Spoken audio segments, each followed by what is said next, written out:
Welcome back to the next appraisal tool modules. In this module, we will be discussing question number 18.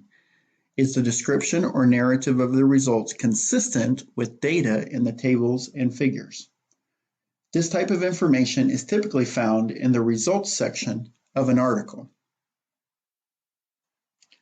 When a researcher is writing an article to report their work, they face several challenges in developing a publishable manuscript. One particular challenge is providing enough detail of the study while being compliant with any page limitations set by the journal. Thus, one way an author can reduce the number of words and pages is through the use of graphs and tables.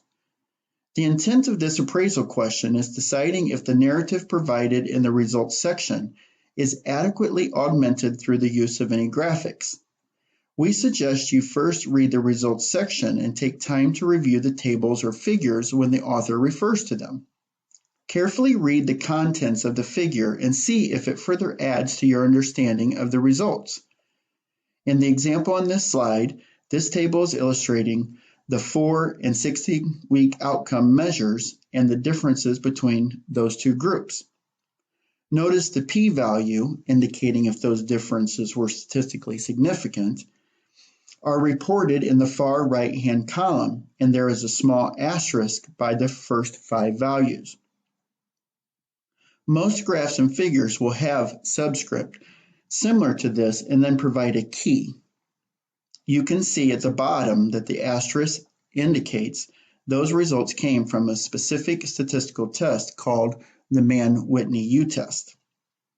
The bottom line is appraising if the tables and graphs make sense to you, the consumer of this report, and do the graphics help you better understand the findings.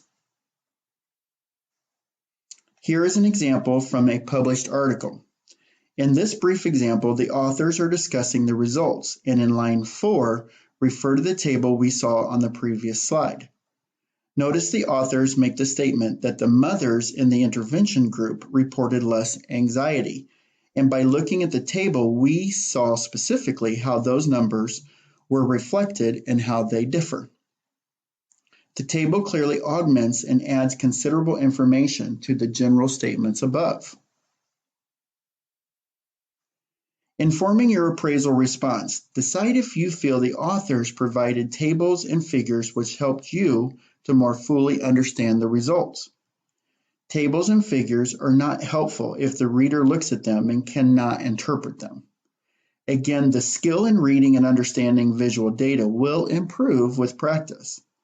For now, offer an honest appraisal as to whether you were able to gain something through the tables and if their use is consistent to what the narrative was saying.